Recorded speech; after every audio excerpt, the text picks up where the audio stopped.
That's cool, and he's still straight. But for women, it's like, oh, we seen that. It's 90s where it's okay. What about the I don't know the word. I'm thinking how to say it the correct way. Androgynous Prince. Oh, but Shalimar. I think Prince. Prince, I don't believe Prince is gay at all. I thought Prince is straight. That's what I'm saying. Yeah, that's what I'm saying. Because he definitely Shalimar. He definitely, yeah. He was known for exclusively dating and marrying women. Yeah. But again, I think that's why I'm leaning more on the side of men are more prone to being gay, because we have socialized to say they can only be gay or straight. It's very black or white. Volume 2.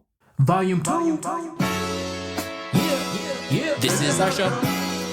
Yeah. Introspective Insight. Introspective Insight. Peace, love, and all that good stuff. I am King Dev. That's Magic Gretzky. And this is Introspective Insight, the Black Wall Street podcast. And we back. I'm back in the office. I'm back in the studio. I'm back in the cave, introspective cave. Last week, I was in the hotel room. Now I'm back. What's good, Magic? Not much, man. Not much.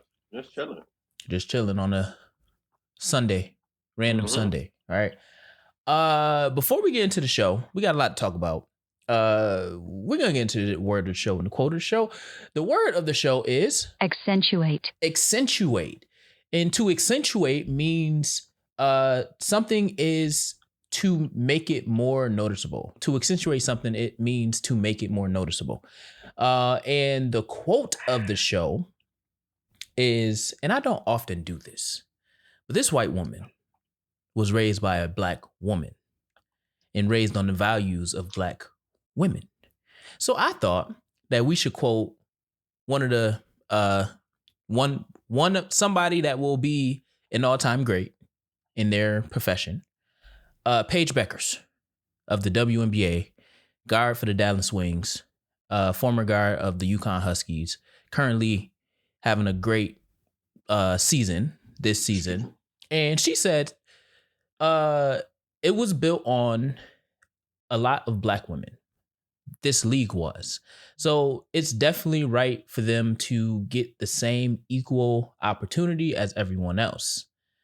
She also said how, so I understand how they are and how they being black women, should get the same equal opportunity as a white woman, as a white man, to be more important, to be an important piece of this league. And I just seen a post. Well, it's been a lot going on in the WNBA, but there's this continuation of one of the worst fan bases ever, which we talked about a couple shows back, Caitlin Clark's fan base, and the media being this, like, they're reaching in order to make her the face of the league and make her play seem like it's unimaginable and nobody else can do this, what she does on the court, so on and so forth. And that's not true. I just seen Skip Bayless post the game that she had, the 45-10 game that she had, which it was the first WNBA player to ever get 45 points and 10 assists, which it tracks because these women now are stronger, faster, more skilled than the women of the past, just because of how development has changed, right? They train more like men now. Back in the day, they didn't train like men at all. It was still patriarchal ways that dictated how women showed up on the court. However, 45-10 is not. Skip said that she's the only player in the league that can put up numbers like that. 45-10, 61% from the field. She was, I looked it up. Let me look it up right now.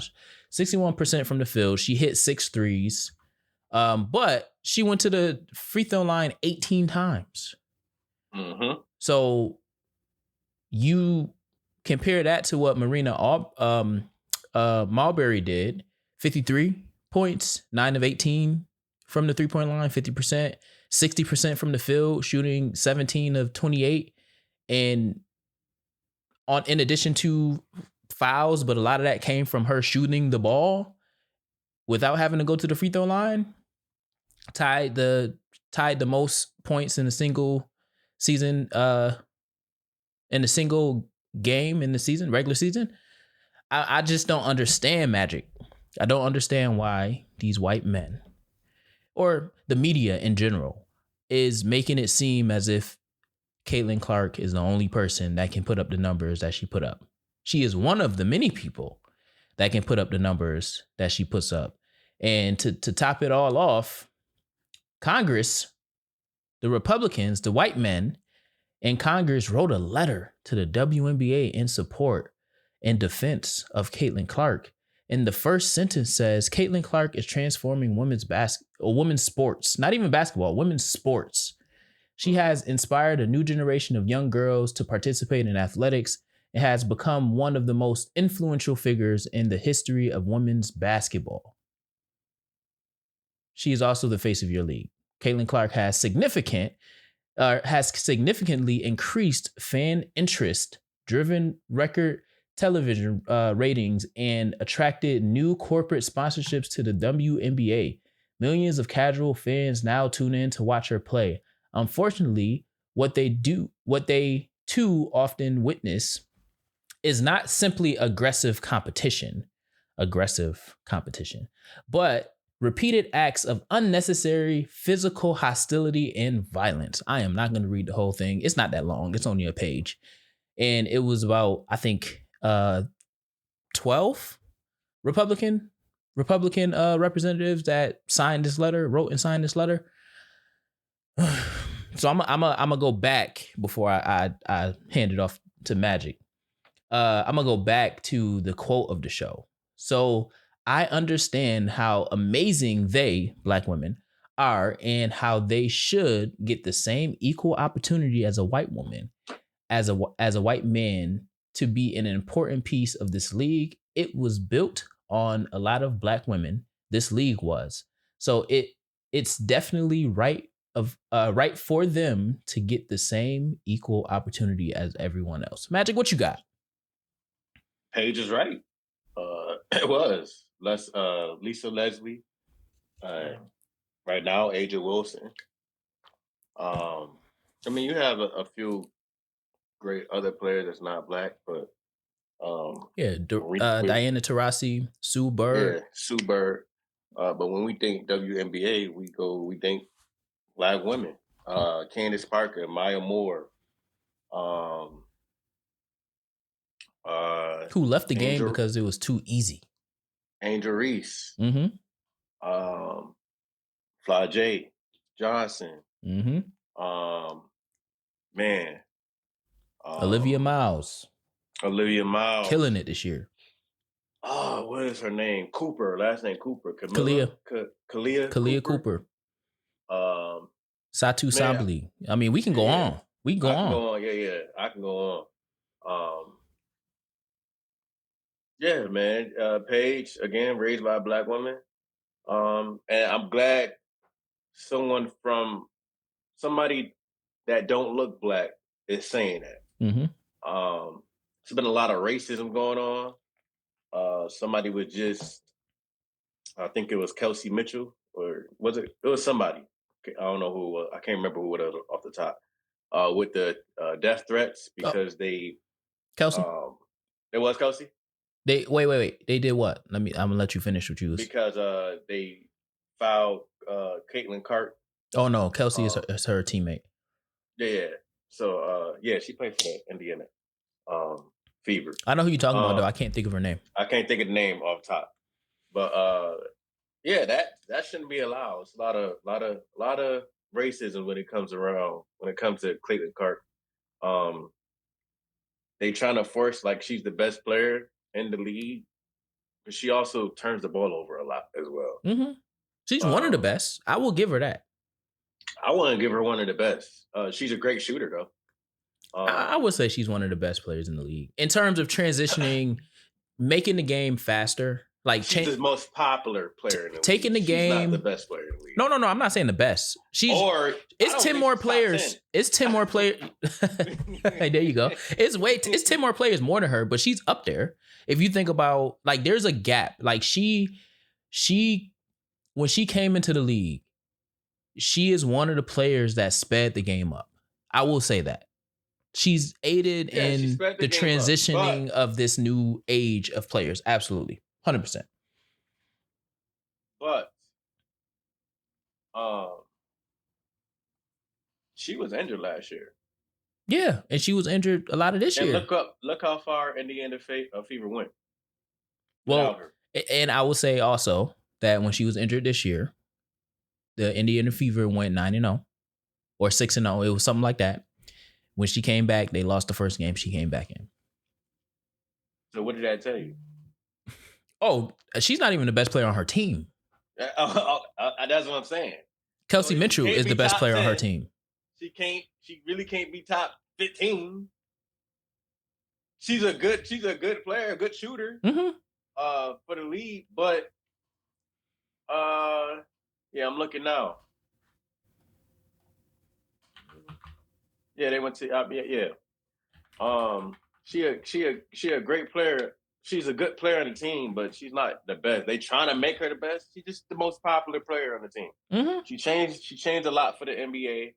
Her and injuries, not just Caitlin Clark, as well as injuries that year that they came in.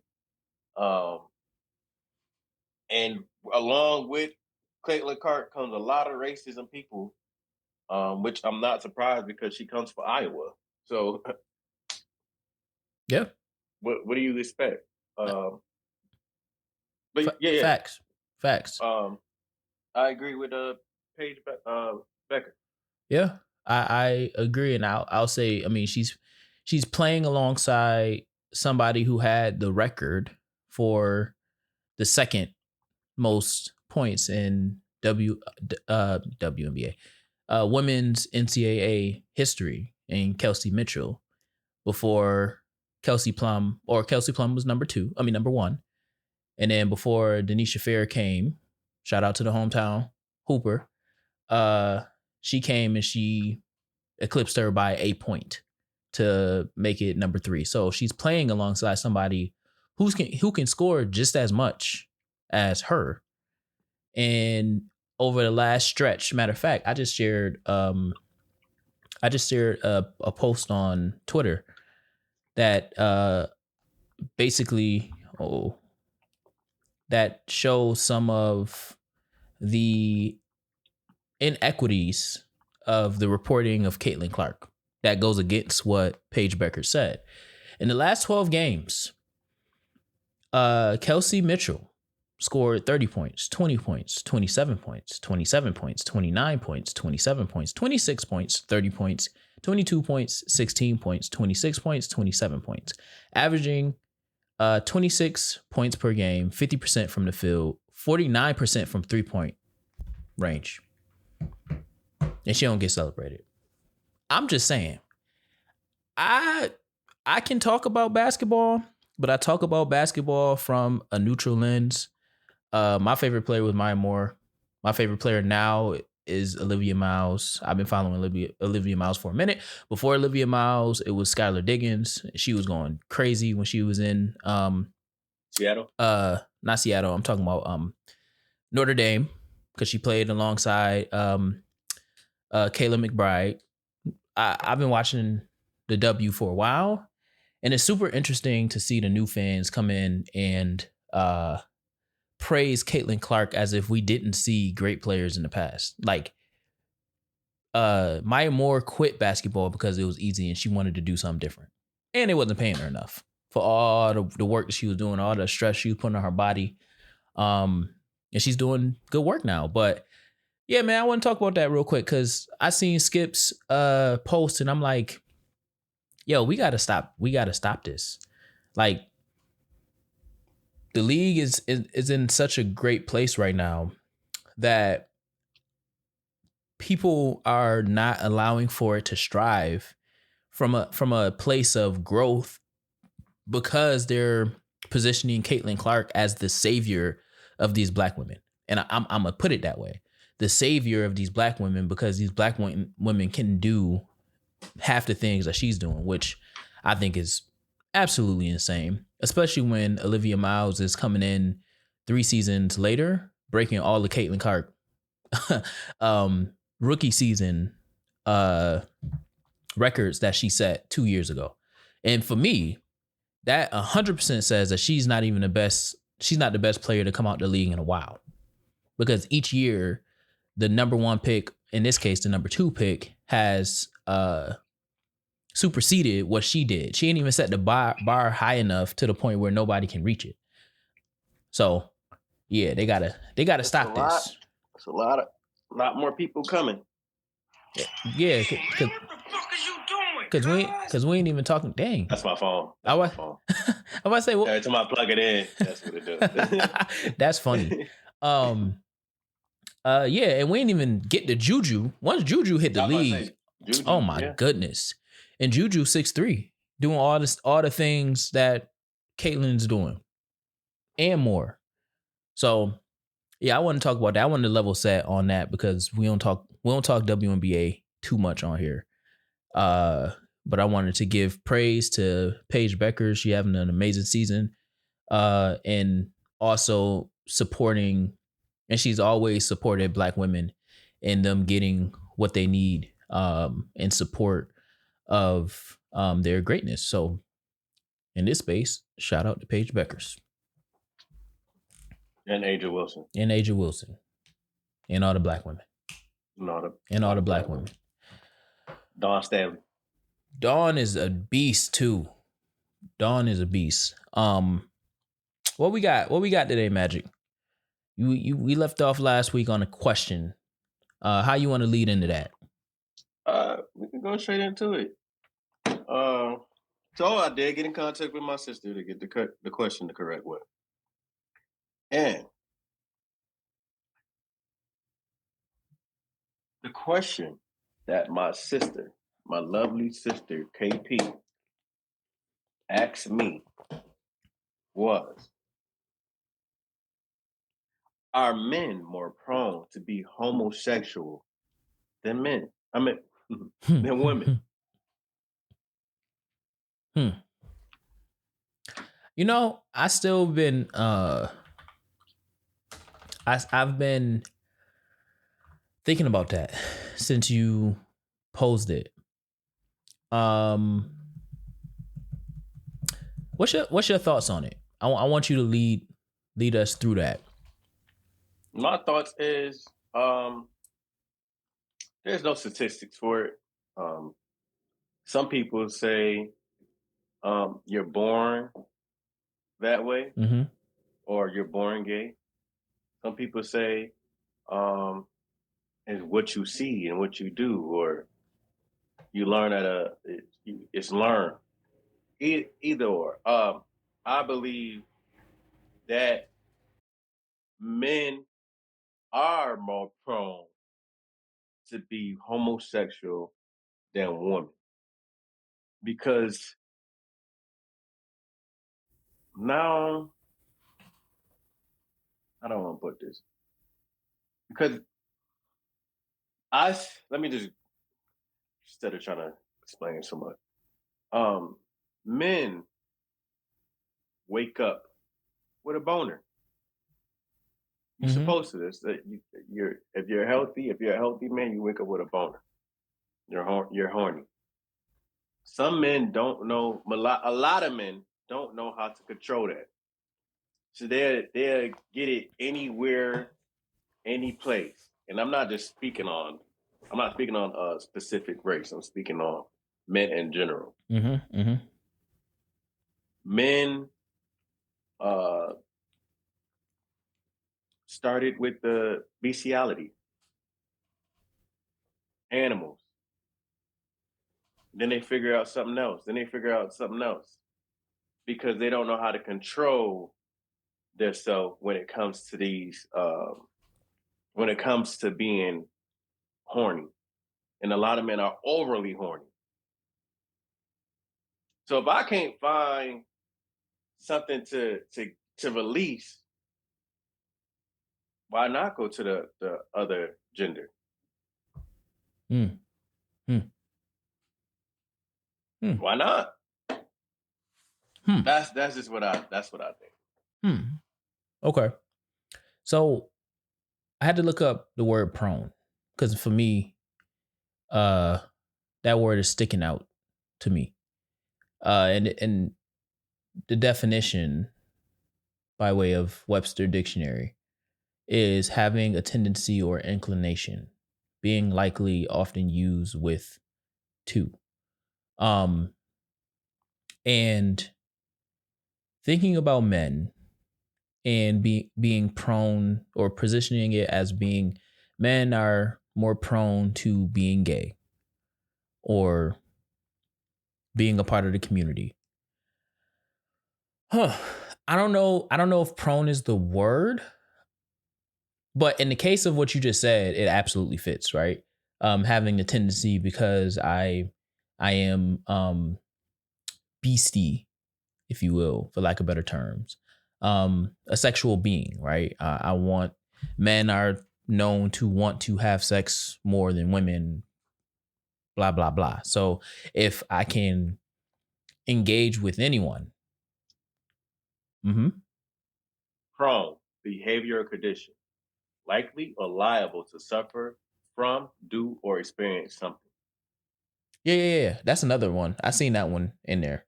I don't want to the word suffer in that definition. I don't want to get lines crossed on the internet. No. And then people saying that you suffering from being gay. Nah, I ain't saying that. I ain't saying that. But I do like the idea of having a tendency or inclination.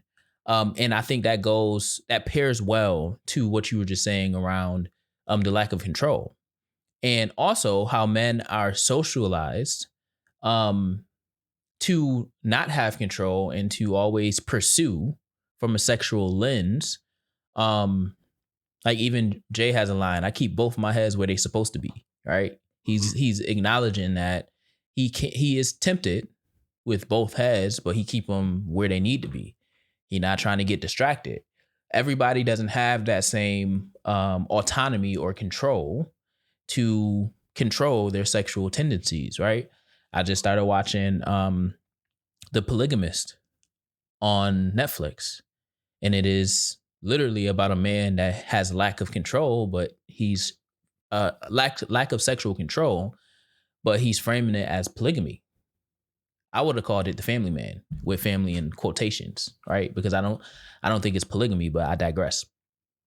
What I think about when I hear this question is more so around women has it's a juxtaposition, because I would say women are more prone to be gay.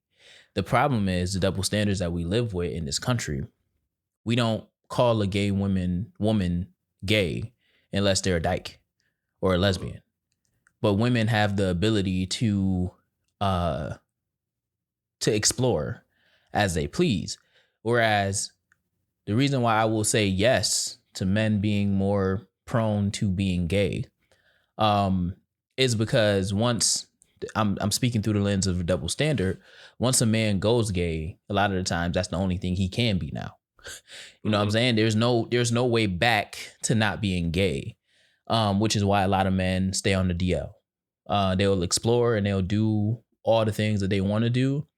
But unless they are 100%, I don't like women, and this is how I truly feel, and this is how I want to be seen in the world, that's when they'll come out. But before that, men stay on the DL. Funny story. I was hit on by a man in DC. I was with Rhea, and I wish Rhea was on the show now that I think about it. I thought you were gonna call it. I was with Rookie and Prima, and they was in the area, so I pulled up on them when we was walking back from a chicken spot, and we turned the corner. They was walking in front of me, I was walking behind them, and I completely forgot to hit her. I was walking behind them, and this man was standing on the corner. This was where all the college students go to hang out or whatever. And he looked at me. He was like, "You're beautiful." Now, I looked at him, looking at me, and I go, "Huh?" Because in my mind, I was confused. I thought he was trying to sell me some weed or something because of how he was staring at me as I was turning the corner. And then I said, "Huh?" And now I'm locking in. Now I'm listening because I thought I just heard him call me beautiful. He was like, so then he was like, "You beautiful." He said it a little bit more, and I was like, "Oh, thank you." And then I sped up and I walked.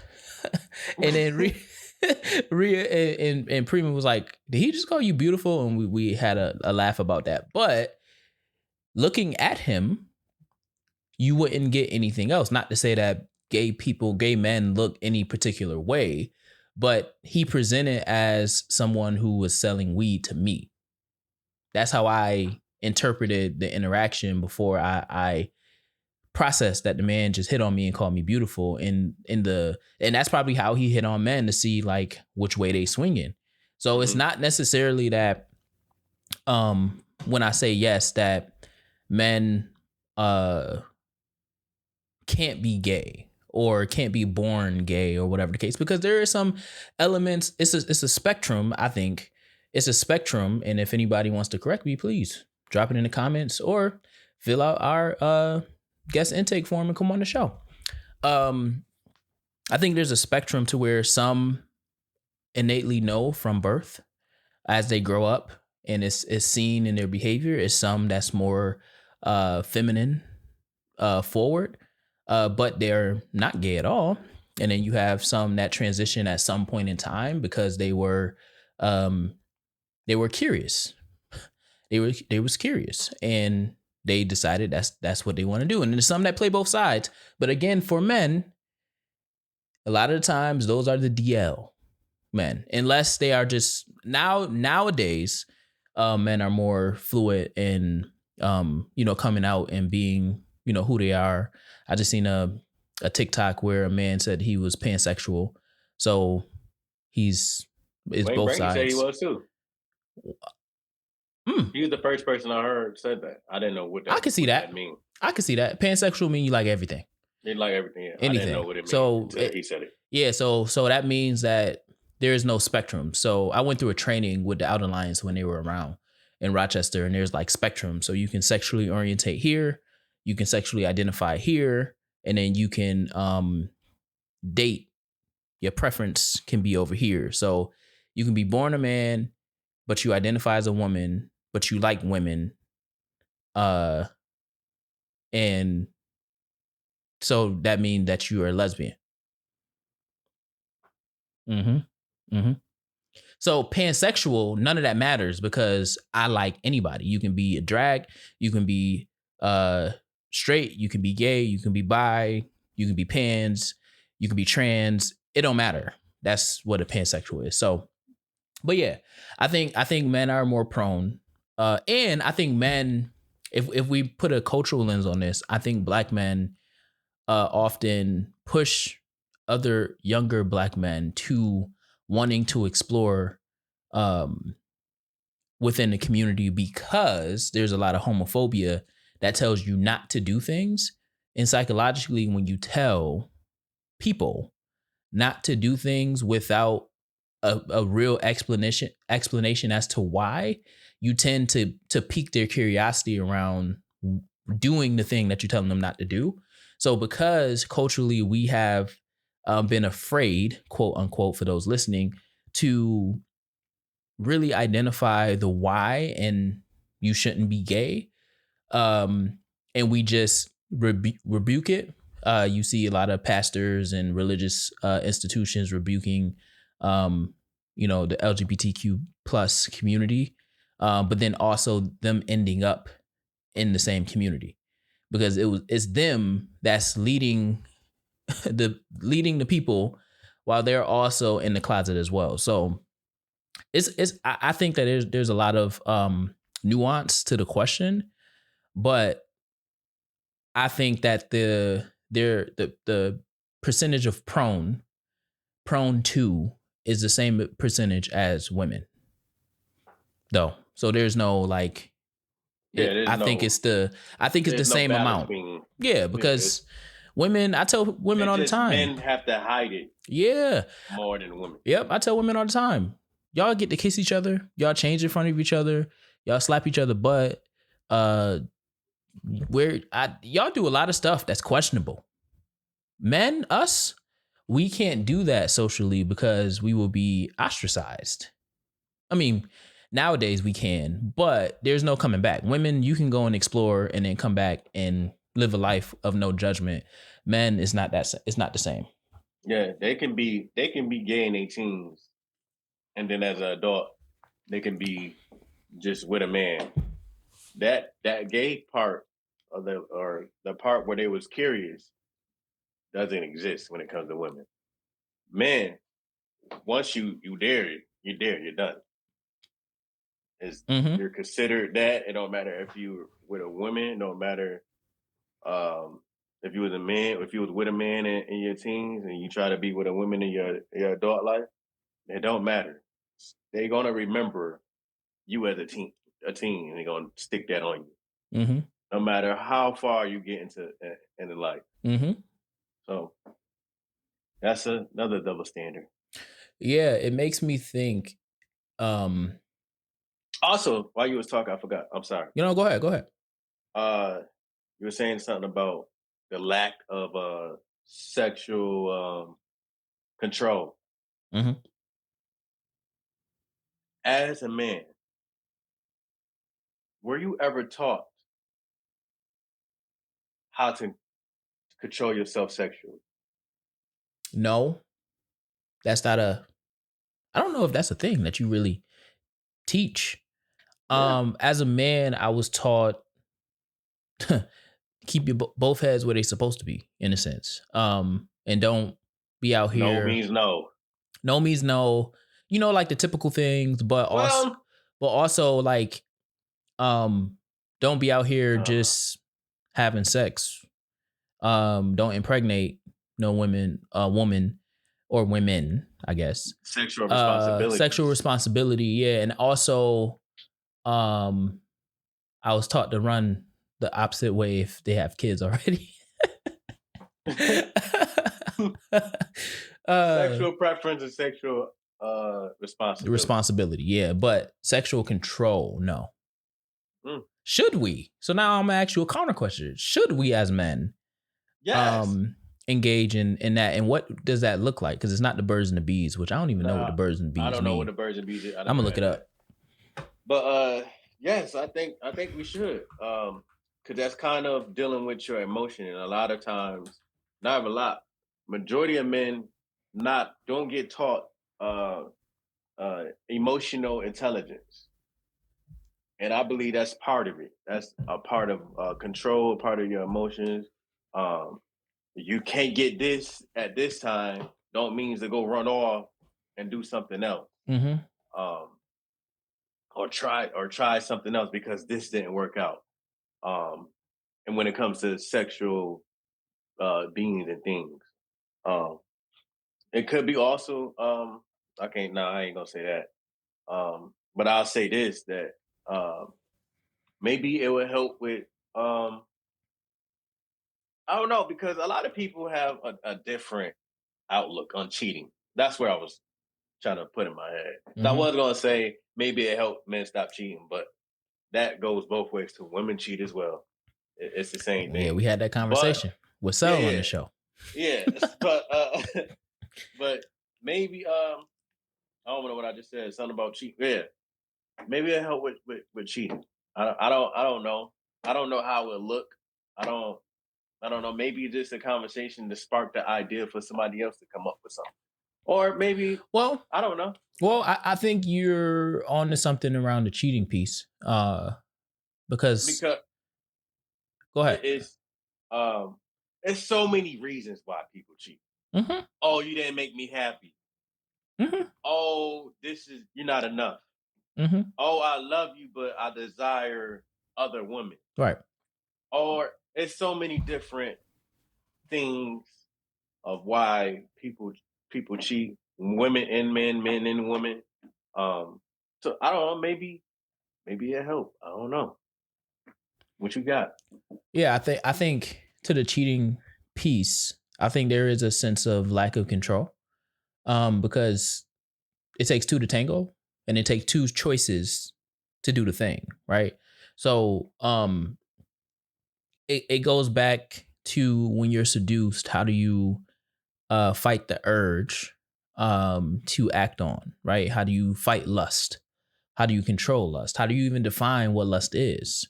Is lust different than love, right? So I think there is also points of manipulation to where we can be manipulated into lust, but it's guised or disguised by love. Like, I love you, or we throw the word love around, but it's really just lust, right?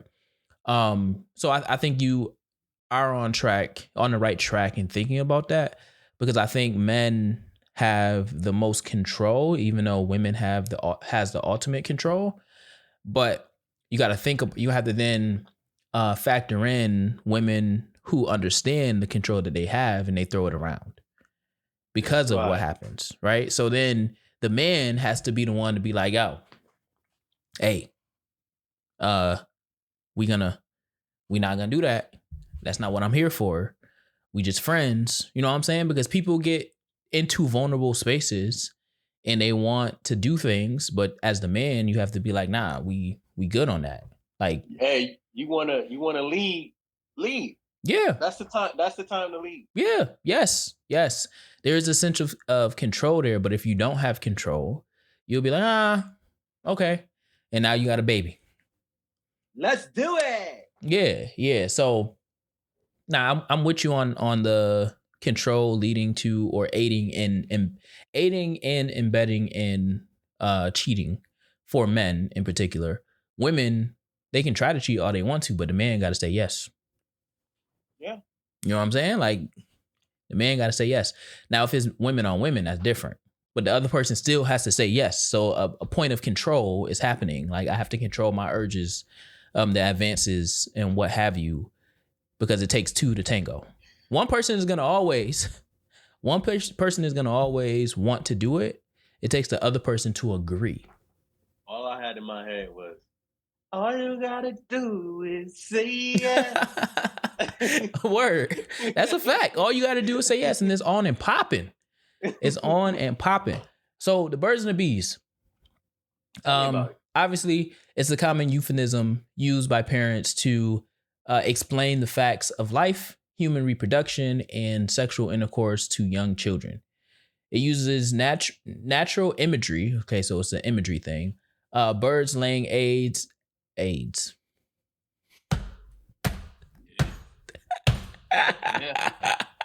Yeah. Birds laying eggs. Yeah, I didn't know you could do that. And bees pollinating flowers to explain fertilization and ovulation in an indirect, age-appropriate way. So the bees, used to represent male fertilization, used as bees collect and spread pollen to fertilize plants. This symbolizes the male role in reproduction. The birds, used to represent female ovulation and motherhood, since birds build nests, lay eggs, and hatch them. It provides a gentle, observable parallel to pregnancy. Now, that's super interesting, because even in the birds and the bees, we're still perpetuating two things. We're perpetuating two things that is harmful to kids. I will not be using the birds and the bees to teach my kids about this stuff once I get the kids. Because it's showing, it's creating a positioning of men have the, well, it does do this, but we're also socialized to go and to be fertile with everybody. All the women. Find whatever woman you want and you have sex with them. And it's also sending the other message to women that you are the one that takes care of the kids. You build the nest, you harvest the nest, you lay the eggs, have kids, and then you're gentle and you're loving and you're caring to them. You care after them. There is no parallel to birds and bees because bees are around with one queen, and then birds are, I don't know if they're asexual, but they lay eggs. I don't know how they get fertilized. So I will not be using that because it's less about your ability to fertilize multiple plants, and it's being responsible for the one that you fertilize. And Birds are not asexual. I don't know what they are. I know they lay eggs. I don't know how the eggs start to grow. They male with a mate. I mean, they male with a mate. They mate with a male. Oh, okay. I don't know. But yeah. That's the birds and the bees. I guess I understand, but that's an old timer way of explaining it, especially when they can get on TikTok and see all the birds and the bees happening at one time. So at this point, nobody should be talking about the birds and the bees. Because if they don't have that, if they don't have that exposure at home, you best believe they got that exposure outside of the house. Of course. In this day and age. That's what I'm saying. I mean, like, if they don't have the phone at home or it's highly monitored, when they go to school, best believe they friends that don't have that same structure is showing them all the things. Mm-hmm. So back in the day, they was getting magazines. Yeah, putting them under the mattress. Mm-hmm. Mattress, or taking their dad magazine and putting it in their book bag. And crazy. But yeah, bring it to school. But yeah, that's my take on that. I think. Oh, my question that I was gonna ask earlier is, so what about can a man be more feminine forward, or what do they call it? Feminine showing, masculine, feminine presenting. There it is. Feminine presenting, and a woman be masculine presenting, but they're straight. They're not a part of the community. It's just this man is very feminine, and then this woman is very masculine. Yes. Okay. So are they treated the same in society? Depends on the person. The person or the people around them? The people around them and the person they're with or around. I mean, I don't think they associate themselves with somebody that don't accept who they are. Mm-hmm. But yeah, there's a lot of males that have feminine ways that are straight. Mm-hmm. Mm-hmm. And there's a lot of women. I mean, and I'm sorry. Masculine presenting now. What I'm about to say. Mm-hmm. Mm-hmm. Not tomboy. New York City women are the most aggressive women I know. Very. Can you define very aggressive? Masculine. Can you define this aggression? Fuck out of here! Like. Okay. Very aggressive. Okay. Even when they come on to you, they're aggressive. They're super direct. Mm-hmm. They're blunt. But they're still a woman that's straight. It's just the environment makes them this way. Fuck out of here, nigga. Suck my dick. She's a straight women. Yeah. Huh. I think that's only in New York, though. I think that's only in the way that you're talking about it. I think that only can exist and be accepted in New York City, in the state of New York, I would say, but specifically New York City, because you wouldn't get that in the South or the West or the Midwest. You're not getting that. It's your environment. It's your environment. Now I'm thinking, because I didn't even think about New York women, but yeah, just the culture provides them a more masculine approach to What? everything. Fuck out of here, my nigga. Suck my dick. Yeah. Huh. Okay. So what about masculine in terms? Okay, so I'm pushing bounds now. Still straight. Mhm. But when I say masculine, you're dressing masculine, not tomboyish, but like you're dressing masculine. I don't know. And I've never seen it. It might be out there. I guess for men you can't really 'Cause push it what's too much dressing because masculine? then it's drag. Yeah. What's masculine? They just don't like dresses and they don't like, so it's always baggy jeans and stuff. Oh, And for it's females, always it's paired to what you're talking about. Think like Young and May.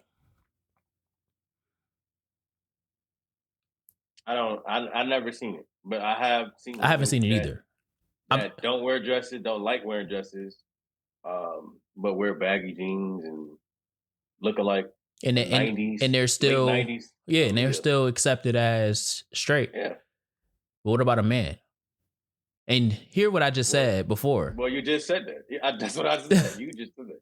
I've never seen a man wear. Well, I have. Jaden? I don't know what he is. Oh, but I don't know. Didn't Jaden say he's pansexual? I don't know. Jaden Smith? Young Thug wore a dress. Andre 3000 wore a dress. Did he wear a dress or he wore the kilt thing?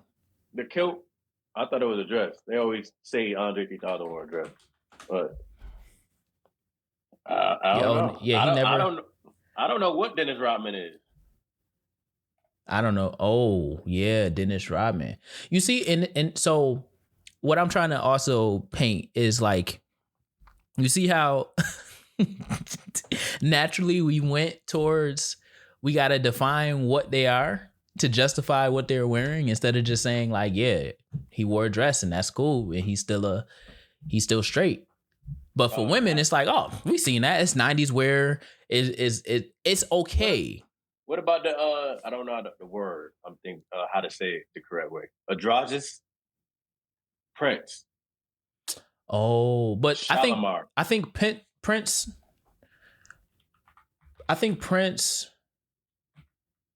I don't believe Prince is gay at all. I thought Prince is straight. That's what I'm saying. Yeah, that's what I'm saying. Because he definitely Shalimar. He definitely, yeah. He was known for exclusively dating and marrying women. Yeah.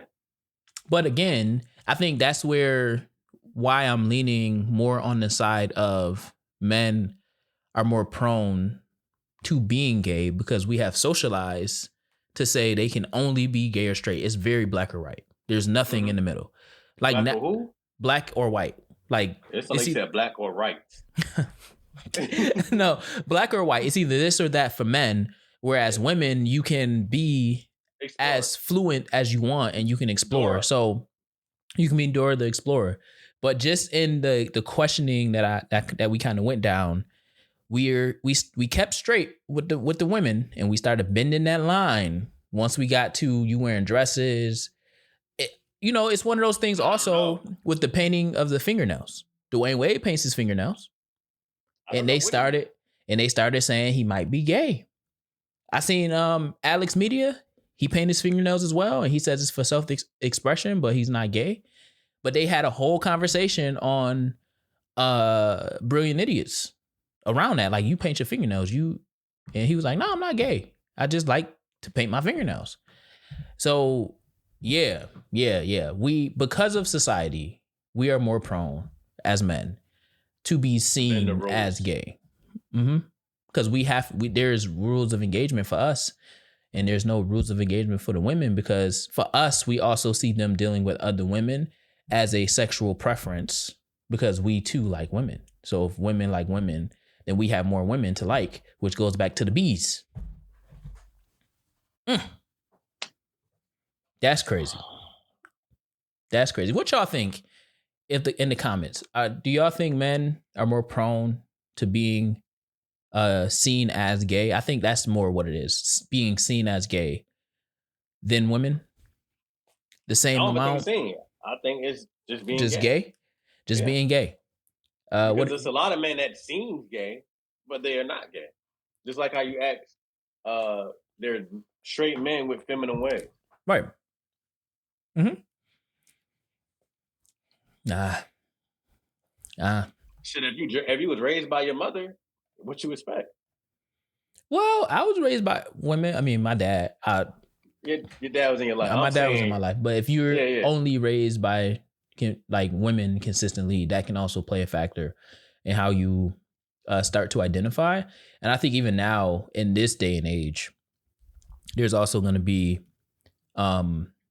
women or children being raised in a household that is fluid.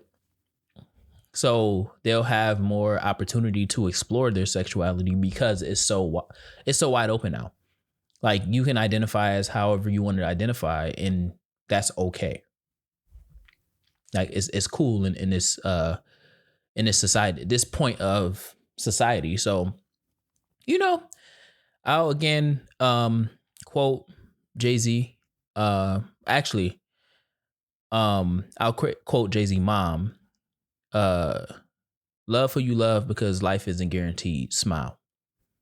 From 444. Mm-hmm. Like at this point, this is more of musing around the question because it was a request, but also, yeah, love who you love. I appreciate the Black boy joy that comes from you being able to express yourself as you are and as you feel you want to express yourself. So as long as you expressing yourself and you feel happy and you feel joyous in wherever it is that you are in life, you got my support. And one more question. Comment. Do you believe that sexual control should be taught? Or is there a way that sexual control can be taught? And how does that look? I think there's a way for sexual control to be taught, but I also believe you have to experience sex first to see how it affects you. So for me, I think to control sex before sex even happens, you have to show like a certain level of love and aspiration for those kids. Because sex for kids, I'm talking about teenagers, is so oftenly connected to their inability to feel or be loved as they define it in their life. So a lot of women succumb to having sex with men because they believe that man or that young man in their late adolescence loves them. So now this is not always true, but for the vast majority, and we all grew up as kids, so you can think of those girls that were young and decided to have sex young, and they thought that they was in love, but the guy was actually having sex with multiple people.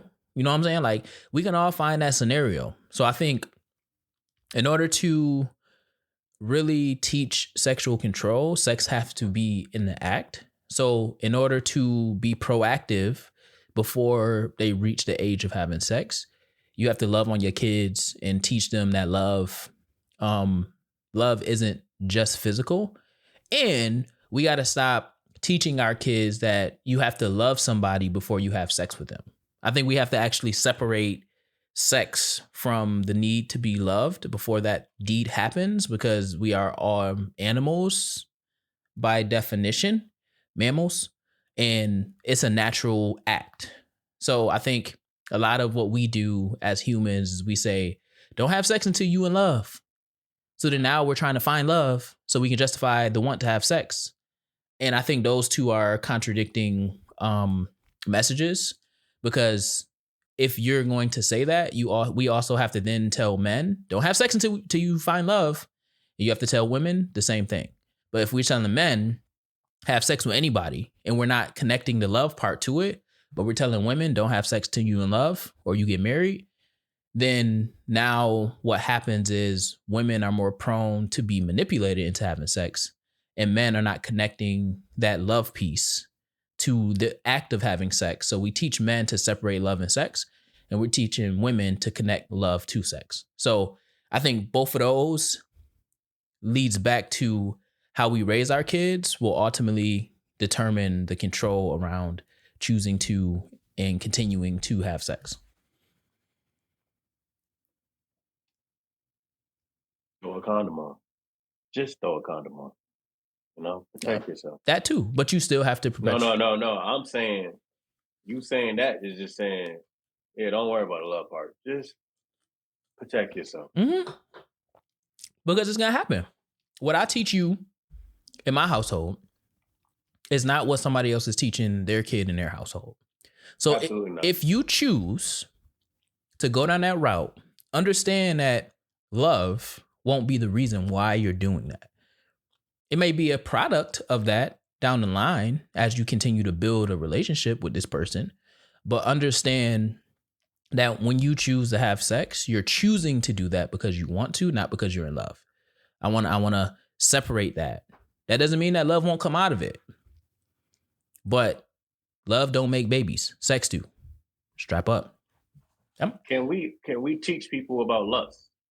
Absolutely. We talk so much about love. Absolutely. We teach about love from a child. All you hear is love, love, love, love, love, love, love. Mm-hmm. At what point are we going to start teaching about lust and knowing the difference? Because it's a thin line between love and lust. I think if you can look at lust right in his eyes, and still think you in love. I think what I just explained is the difference between love and lust. I just didn't put lust on there. So take everything that I just said. You're going to lust a lot of people. You're going to lust a good amount of people. Choose wisely. Because if that lust turns into love, that love might run out. Because bodies change, people change. So if you do that and you end up having a baby with somebody that you've been lusting over, that's a different ball game. That's a different beast. But yeah, you can also teach lust. And I think that also teaching lust will also help build in factors of sexual control. And ultimately champion people not cheating and not succumbing to just because they're attracted to somebody, meaning they have to pursue them, because you're going to always be attracted to everybody. Bow Wow talked about that when he was on the Breakfast Club, I think. One of his interviews.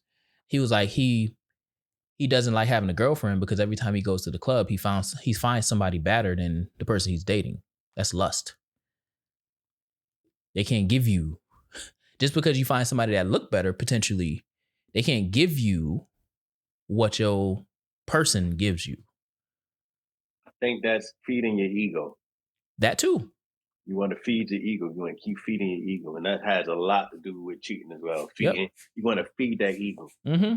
Feed that need. That need, right? Of being with the baddest one. But what is bad? Just for your bragging rights. Just for your bragging rights.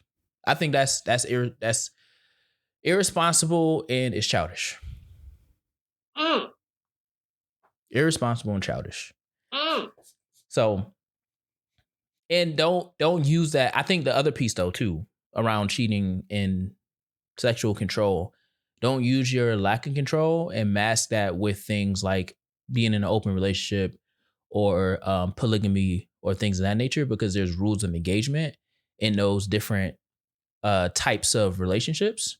So that's why I said the comment about the polygamist earlier, because the plot may show polygamy, but it's not polygamy in practice, because everything is not open. To be polygamous means everybody's on the same page. If everybody's not on the same page and you going over there telling them something else, but keeping them separate from your main family, and then going over there and keeping them separate from your main family, but none of them really knows what's going on, that's not polygamy. That's cheating. Every relationship, no matter what type of relationship it is a contract. It's a contract. And you can cheat in an open relationship. You can cheat in a polygamous relationship. But the cheating depends on the layout of that contract with that person. Right. Every contract, no matter what type of relationship it is open lines of communication of who you're dealing with. So if you have a contract with 3 people in a polygamous relationship and you start dealing with a fourth without the 3 people on board with the fourth, that is still cheating. You broke the contract. You broke the contract. 100%. So yes, you can teach all of that stuff. And I think our kids don't get taught a lot of that stuff enough. That's why we be in the scenarios that we be in. What about the music and television? You think that influenced them as well? No. Entertainment. I mean, not just say music and entertainment. Not necessarily. Social media. Not necessarily. I think social media provides okay, I'll take it back. I don't think it influences behavior. I think it influences unnatural timelines. So when you watch Love is Blind or Married at First Sight or whatever the case, they're basically saying that you can find your person in 6 months or less. You can be happily ever after.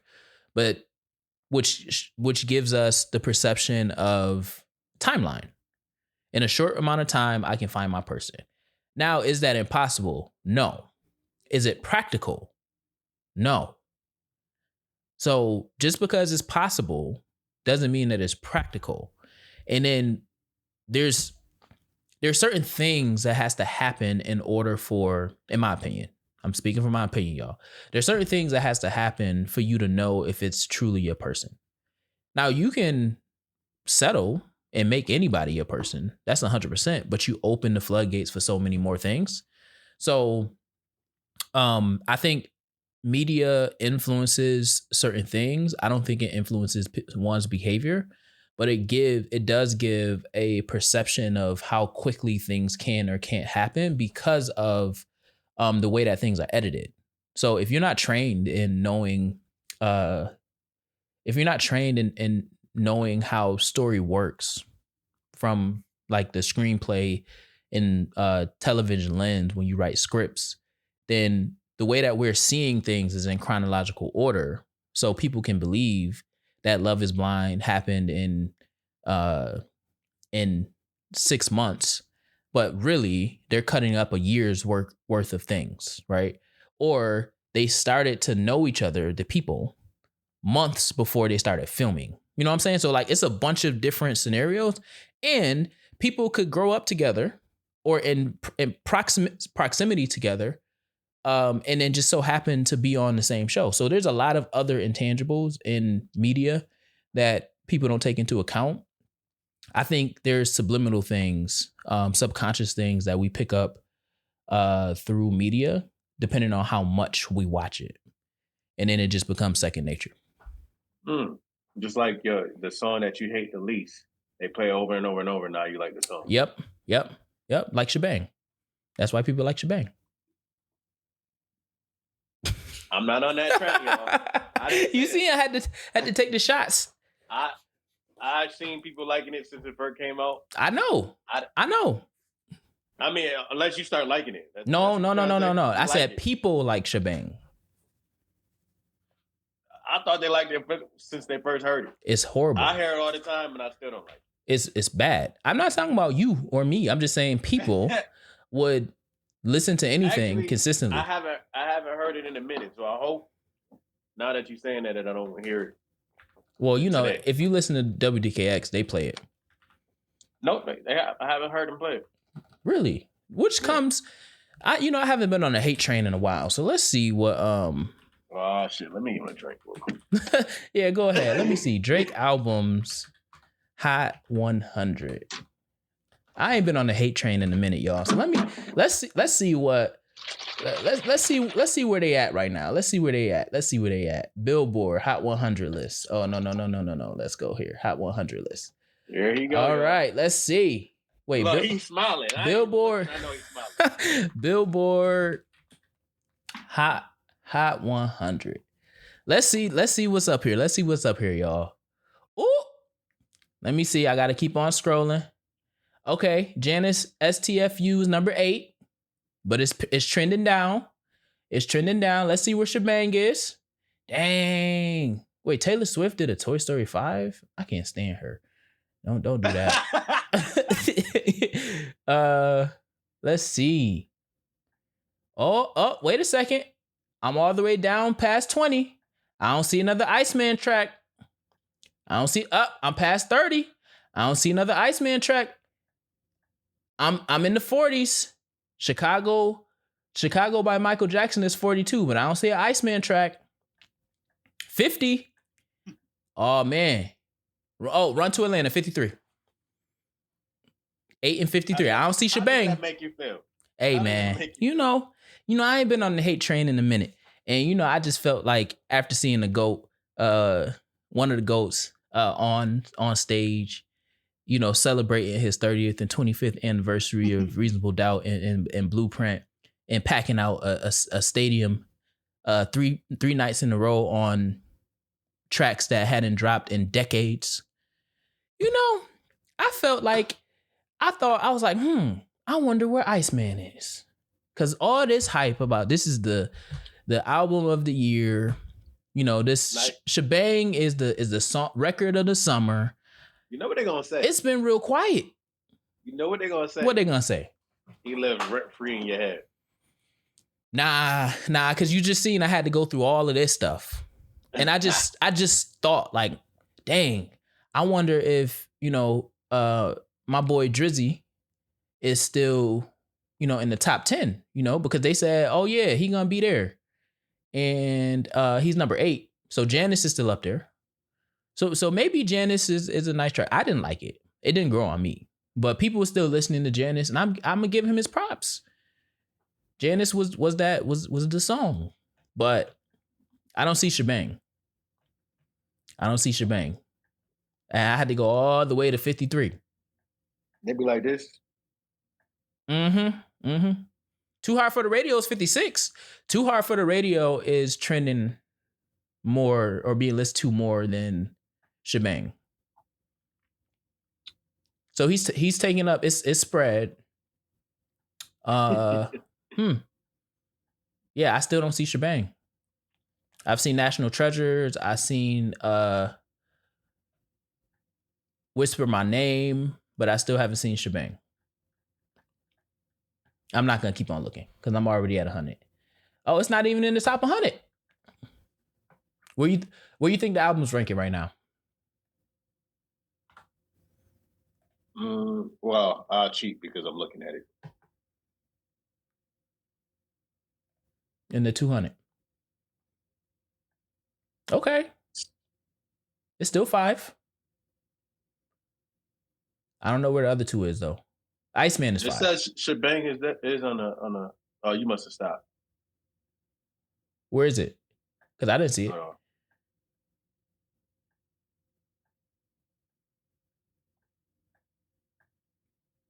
I don't see his other albums though. What was it? Habiti and Habibi and the other one. I seen Take Care though. It's still up there, and Views is still up there. So if it's out of the top 200, I'm wondering, because soon as the Fall Off dropped off of the 200, they was like, oh, this is the fastest album ever. But I'm not seeing Habiti or Habibi. So you don't see Shebang number 4? Not on the list I was just looking at.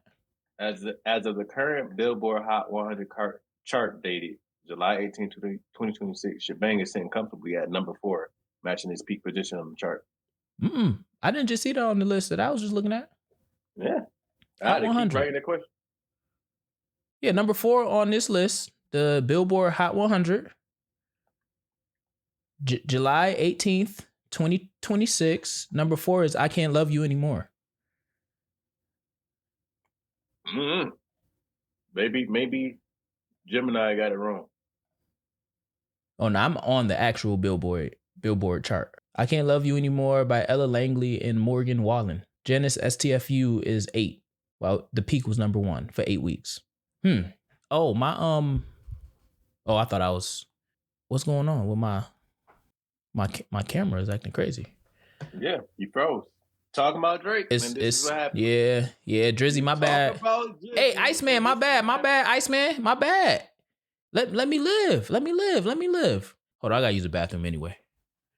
And then we'll go to the we'll go to the song of the show. Hold on. There you go. Not you. Well, hey y'all. I'm here on the set of Introspective Insight, the Black Wall Street podcast. And let's talk about bills. Let's talk about some bills. One thing I want y'all to do is pay your bills on time. Pay your bills on time. Now, I ain't saying put it on autopay. I'm just saying pay your bills on time. So if they give y'all a grace period for 2 weeks, they give you a grace period for 2 weeks. If you pay the day before the late fee is due, you ain't late. What you talking about? Pay your bill. I was just entertaining the people while you was gone. Oh, and you gonna see that? I heard you talking, and I'm like, what he talking about? You gonna see that and be like, yeah, what he talking about? That's funny. All right, my camera back working. I don't know why that's going on, but whatever. All right, song of the show. What you got? Pay your bills. What I got is Tory Lanez, man. I listened to his new project. From Jeff? I like it. Yeah, I like it. Made you think I was gone, but it would probably be Nine Side Bodman. It'd be what? Song of the show. Nine Side Bodman. Nine Side Bodman? Yeah, Bodman. Oh, okay. All right. Mine is 2021 Culture 3, Straightening. That was the song of the summer that year. So, Straightening. That's mine. That's mine. That's in my gym playlist. Yeah, that's one of my tracks. Rest in peace. Rest in royalty to Take Off. Take Off. The best Migo. Mama. All right. Well, actually, we'll just go straight into the Internet Taught Me. Internet Taught Me. I'm going first. You going first? What we doing? Go ahead. You go first. Internet Taught Me about Miriam Benjamin. She was a brilliant American inventor and educator who made history in 1888 as the second African-American woman to receive a U.S. patent. I gave y'all the first last show, and now I'm giving y'all the second. What y'all need to put in your mind is that this is 1888. Slavery abolished in 1865. This is 1888. It's still hard for Black women and Black men to make a way in this country we call America. What did she do, Magic? Well, she invented something that we use till this day. You know when you on that airplane? Now, I never really used it. Yeah, I never used it. Maybe once when they asked me to push the button to see if I was on the plane. But when you want that drink, when you want that snack, and you push that call button, bing, Miriam Benjamin is the person who invented that. Really? She invented the signal chair for hotels, allowed guests to summon assistance at the press of a button, reducing the need for Roman staff and serving as a direct precursor to the flight attendant call button used on modern airplanes. Oh, that's dope. We done created everything. A Black woman. Yeah. Just give it up for Miriam Benjamin. Yeah. Give it up for Miriam. I gotta. She was born free in Charleston, South Carolina. Was the oldest of 5 children. Her family moved to Boston, Massachusetts in 1873, where she attended high school. She later moved to Washington, D.C., working as a teacher in the school system.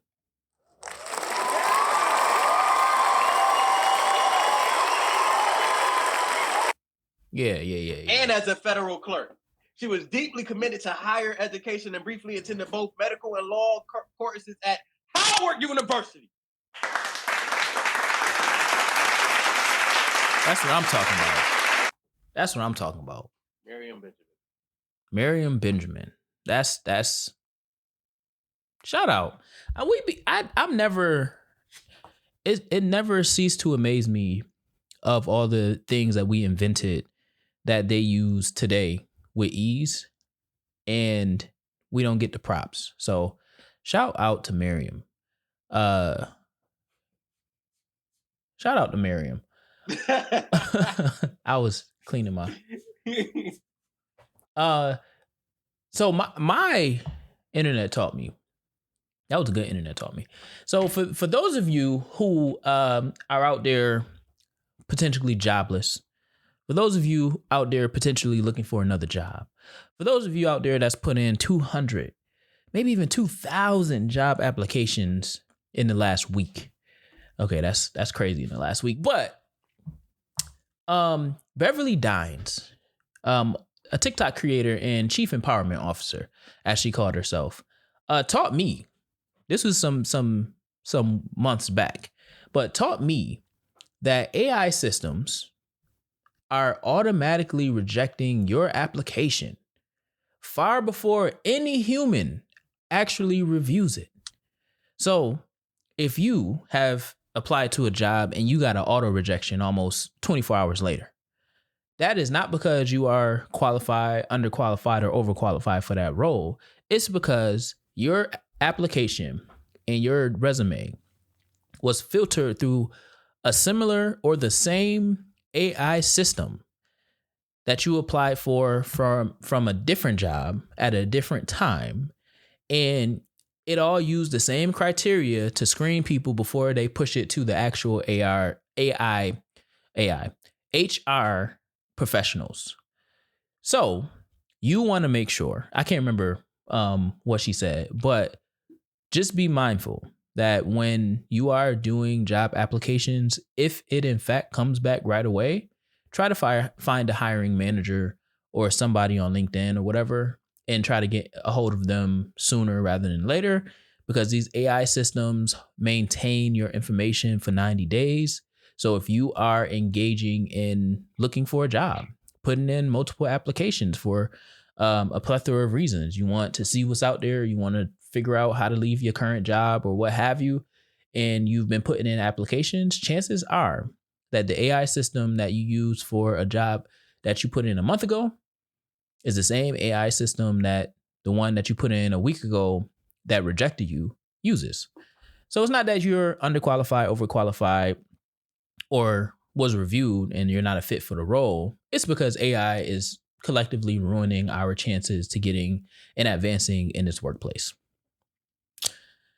That's my internet taught me.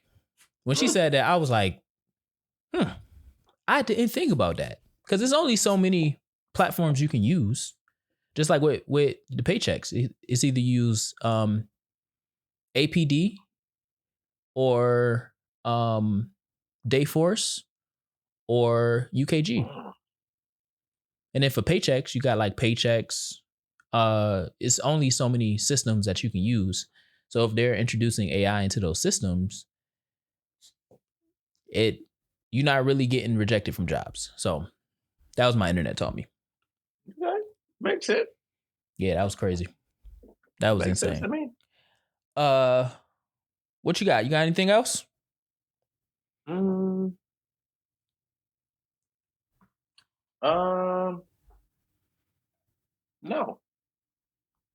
Nothing else.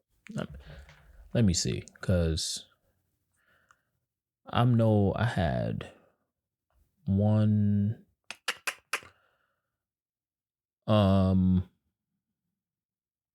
Boo, boo, boo. I don't think I got anything else either. I was in a training this week and a black woman said that she's gray. So that's fun. Mean? Well, instead of not seeing color, she's gray. All right. Maybe she colorblind. No, Well, that is colorblind. No, but yeah. I thought colorblind, you don't see accurate colors. You still see color, but you can't see some colors. Because I know some maybe people. she see black. Huh? Maybe she see black. I know somebody. No, she see gray. She don't see black. Maybe I had a teacher that he didn't see no colors. He was colorblind for real. Really? Yeah. Huh. I mean, I guess it's in the name colorblind. Yeah. I was in training and it was. I'm black and white, so I'm gray. I like to say I'm gray. I don't understand. She neutral? I guess I don't know. I would say this. First of all, why is this in the training? It was a mental. Well, actually, it had no. I think that is a you're safe with me thing because we were in a room full of white women in particular. And before, why would they need to know that? Again, it's a safety thing. Like you could say, like, my race is against y'all. I don't see any color. Nigga, you black. And your phenotype they is black. should be saying that to you, not you saying that to them. Hair nappy. Young? Old? I would say mid-age. What is it called? Mid-age? Whatever. I would say like early 40s, late 30s. Okay. Midlife. But okay. Maybe she going through a midlife crisis. Before she answered the question, she said she's gray. So for the black people out there, in particular, mulattoes or whatever you want to call yourself, black and white black folk, just because you live in your blackness does not mean that you are rejecting your whiteness. I'm going to say this again. Just because you are black and white and you lean into your blackness does not mean you are rejecting your whiteness. When you say you are gray or you are colorblind or you have to acknowledge your white side because you have white family members and you love them, you are harmfully perpetuating a system of color blindness. Period. The Civil Rights Act was the law of the land, even when it was specific to Southern black people. In particular, it was led by Southern black people because they were the only ones that were heavily affected by Jim Crow laws. Those were the only ones that were heavily affected by chattel slavery. That doesn't mean that all black people didn't experience slavery or effects of slavery, but Southern blacks were chattel slaves.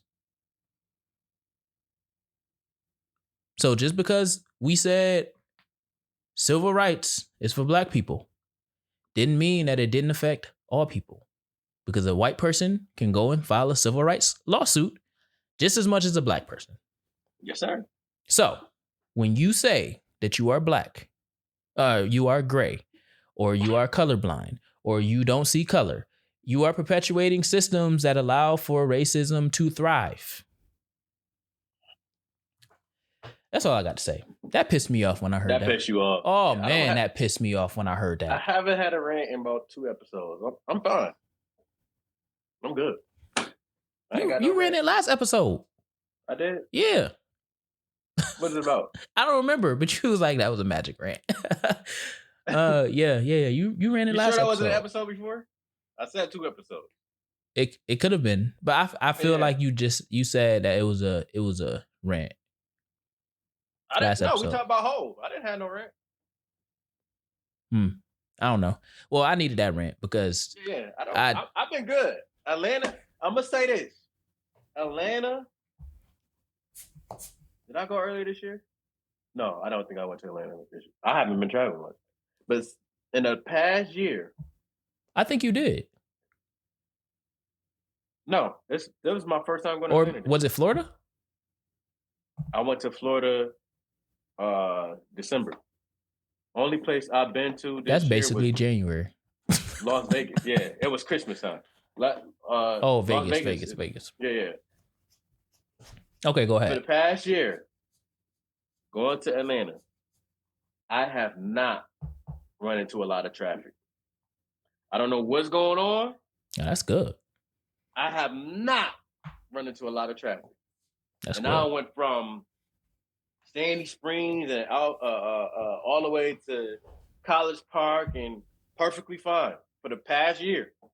Now I might be jinxing myself. I might run into traffic next time I'm there. But it's been traffic, a lot of traffic. But I haven't gotten to I'm stopping on the highway, looking right and left. And nobody and moving. then do this, and nobody moving. And then I get all the way to the front. That's a blessing. And ain't shit there. That's a blessing. I'm just saying, Atlanta, shout out to y'all. I don't know what y'all got going on, what it is, but hey, I appreciate it. Thank you. They tired of getting chased by GSP. Them and them Chargers, boy. I seen something. They got Mustangs now. Mustang, yeah. And I went through the city, went around the city, around the city. That's a blessing. 75, 85, 285. No trap. I've been fine. That's a blessing. Smooth. But hey, I appreciate it. That's real. All I gotta say. That's real. All right, well, that's all we got for this episode. Y'all let us know in the comments what y'all feel about black men being more prone to being gay. That was the centralized question. And also tell us about your colorblind journeys. Have you run into somebody that says they're colorblind or gray? And what did you say? I don't see color. What did you say to them? How did you deal with that? Let us know in the comments. Because you already know. I'm King Dev. That's Magic Gretzky. I'm King Dev. That's Magic Gretzky. Bring another set of ears for next week's show. Because this is Introspective Insight, the Black Wall Street podcast. And we out. See you soon. Yeah. Come back next week. Yeah. Introspective Insight. Introspective Insight.